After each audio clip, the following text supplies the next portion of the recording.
Bonjour Laurent Goater. Bonsoir Jean-Guillaume. Antonio Costa le Premier ministre portugais vient de finir sa conférence de presse concernant les nouvelles mesures les mesures progressives de sortie du confinement pour le Portugal. L'avancement de ces mesures est soumis au fait que le risque entre guillemets n'augmente pas. Sinon, voilà, alors, ça peut soit geler, soit on peut revenir en arrière. Voilà, il fixe un maximum de risque de 120 cas par 100 000 habitants sur les derniers 15 jours. Ouais. On est à 105 actuellement. Ouais. Rappelant que autrefois, on considérait à 260 la limite entre les risques faibles ou les risques modérés et les risques forts. Donc, la première chose, c'est le télétravail. Et pour tous ceux qui, comme moi, télétravaillent, nous devons rester en télétravail encore un petit peu de temps. On va parler des commerces qui vont réouvrir. Il y en a quand même quelques-uns, c'est une bonne chose. Mais en tout cas, rien n'est ouvert après 21h pendant la semaine. Et le week-end, c'est 13h, à part le commerce alimentaire qui est à 19h. Absolument. Okay. Puis, on va maintenir jusqu'à Pâques énormément de choses contrôlées, notamment cette interdiction de circulation le week-end entre les conseillos, c'est-à-dire entre les municipalités. Donc, ces règles générales sont maintenues.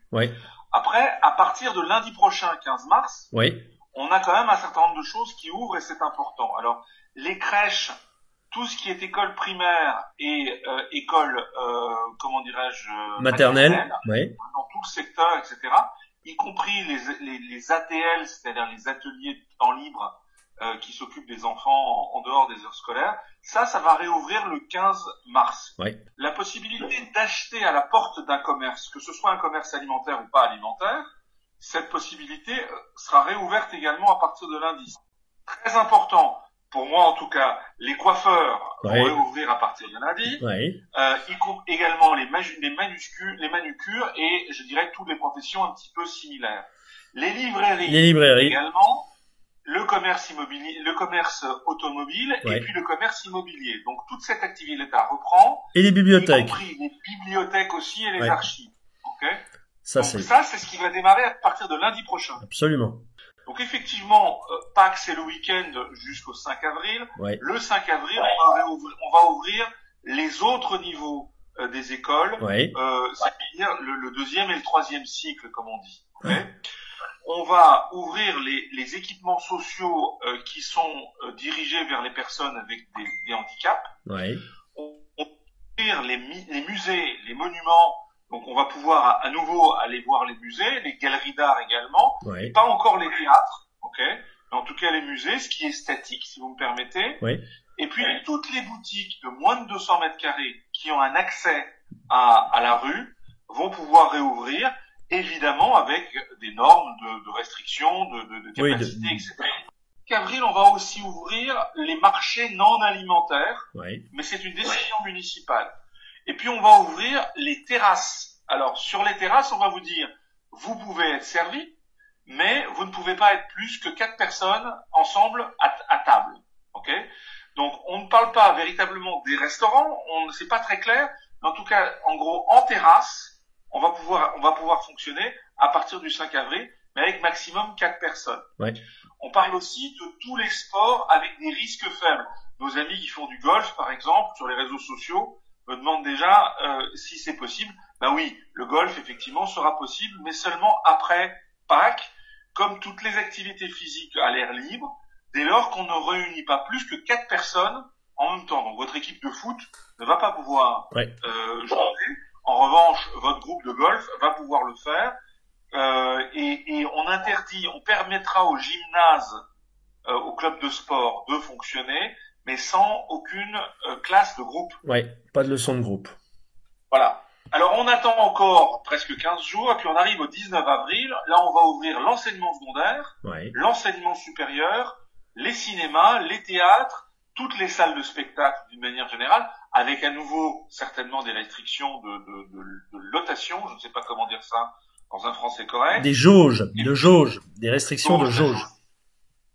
On va ouvrir ce qu'on appelle les lojas do cidadão en Portugal, c'est-à-dire les espaces publics qui sont là pour l'état civil, pour vous aider à résoudre un certain nombre de trucs. et qui existe un petit peu partout au Portugal. Donc, le premier accès à l'administration, si vous voulez, en termes de présentiel, va être ouvert à partir du 19 avril. Alors tout ça, évidemment, si le fameux taux de transmission n'évolue pas d'une manière très négative jusque-là. Oui, ça, tout est sous cette réserve. Tout est sous cette réserve, voilà, qu'on reste en dessous de la ligne rouge de 120 cas par 100 000 habitants. Absolument. Alors pour alors, on ouvrira aussi toutes les boutiques, quelle que soit leur taille, et donc les centres commerciaux, et puis les restaurants vont pouvoir enfin ouvrir, ainsi que les cafés et les pâtisseries, à l'intérieur avec un maximum de 4 personnes. Sur leur terrasse, on va pouvoir monter à 6 personnes. Ouais. Et ça s'appliquera jusqu'à 22 heures. Donc les restaurants ne devront pas servir, ils devront fermer en fait à partir de 22 heures. Et à 13 heures, les week-ends ou les jours fériés. Donc on va repartir vers la logique de confinement qu'on a eue, par exemple ici à Lisbonne, pendant une partie effectivement du printemps. Alors, et puis on va permettre l'ouverture de ce qu'on appelle les modalités sportives de risque moyen. Par exemple, le football, je pense, en groupe, et les cours de groupe pourront effectivement être intégrés à cela. Les événements extérieurs, dès lors qu'on aura moins de population, et puis on va commencer à permettre des mariages et des baptêmes avec 25% d'occupation. Nous n'avons pas parlé encore de la réouverture des églises, tout simplement parce que ça dépend des évêques du Portugal et pas du gouvernement.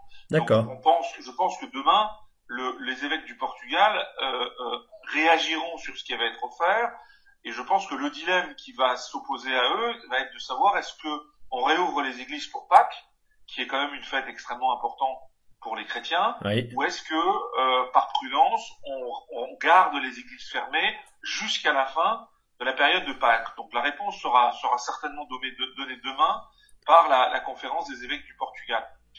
Alors à partir de 3 mai, en gros, c'est la fin de toutes les restrictions principales, c'est-à-dire que les restaurants vont pouvoir fonctionner avec 6 personnes, 10 personnes à l'extérieur, pas de limite d'horaire, tous les sports vont être permis, toutes les activités à l'art libre et les gymnases vont être ouverts, tous les grands événements extérieurs vont être permis. On parle notamment du Grand Prix en Algarve.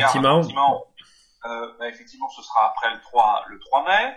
Il y aura des limitations évidemment de la jauge, mais d'une manière raisonnable. Et puis les mariages et les baptêmes, on va pouvoir les permettre, mais avec 50% des personnes. Ok, c'est pas encore de la normalité, mais ça s'en rapproche. Alors, il y avait un débat très intéressant tout à l'heure c'est des questions des journalistes. Le Premier ministre n'en a pas parlé sur un petit peu qu'est-ce que ça veut dire par rapport aux étrangers. Donc, le Premier ministre a répété plusieurs fois la notion de compte-gouttes. Et on pense effectivement la communication qui va être donnée sur les marchés étrangers, ça va être cette définition de compte-gouttes. Mais on va aussi dire aux gens qu'à partir du 3 mai, le Portugal fonctionnera d'une manière pratiquement normale, puisque tous les restaurants sont ouverts, toutes les esplanades sont ouvertes, et on pourra faire des événements culturels, on pourra faire des visites, des concerts, les musées seront ouverts. Donc je pense qu'effectivement, l'activité touristique va pouvoir un peu redémarrer à partir du 19 avril, et puis sera presque complètement normalisée, dans le respect des règles bien entendu, à partir du 3 mai. Rappelons que nos compatriotes, comme ils ne sont pas portugais, ils peuvent sortir du Portugal même maintenant, ok ? Et ils peuvent rentrer en France parce qu'ils sont français. Ils peuvent revenir au Portugal quand ils le souhaitent, dès lors qu'ils peuvent démontrer une preuve de résidence. Bon, si on veut être cohérent, on peut dire que jusqu'à Pâques, le tourisme, notamment l'arrivée de personnes qui n'ont pas de motif particulier pour venir au Portugal, cette arrivée sera désencouragée et les règles resteront relativement strictes aux frontières. À partir de Pâques, c'est-à-dire à partir du 5 avril, ce que je comprends, c'est qu'il n'y aura plus de restrictions particulières aux frontières. Bien entendu, il faudra continuer à présenter un PCR valide passé depuis moins de 72 heures, ça on l'a tous compris. En synthèse, c'est que on reste confiné avec quelques petits assouplissements, et le vrai assouplissement a lieu après Pâques, parce que on sent que les autorités ont un peu ont un peu peur de Pâques, comme Noël a été un formidable accélérateur de la deuxième vague. Oui, je suis pas aussi négatif que ça, Jean-Guillaume. Je pense que si on a des enfants en bas âge, on est vraiment content qu'à partir oui, bien sûr. On puisse les remettre à l'école. Et si on est coiffeur ou manucure, ou si on est comme moi préoccupé par ses cheveux, et ben c'est quand même une très bonne nouvelle de pouvoir prendre le rendez-vous chez le coiffeur à partir de lundi matin. Tout cela ne fonctionnera que dans la mesure où les 120 cas pour 100 000 habitants n'est pas dépassé, parce que sinon ils pourront geler l'évolution, voire même revenir en arrière. On peut estimer que le gouvernement essaiera de protéger l'activité, l'économie dans les régions où il y a à faible taux, et notamment où l'activité touristique est fondamentale. Bon, bah écoutez, c'est en tout cas très optimiste tout ça, ça fait du bien à entendre. On a l'impression qu'on s'en sort. Voilà, alors restons extrêmement prudents, le virus est là, ne sortons pas sans nos masques, lavons-nous très très très bien les mains au retour. Eh ben merci beaucoup Laurent Goater pour cette analyse à chaud de la déclaration d'Antonio Costa. À bientôt. À très bientôt, merci. La French Radio. Portugal.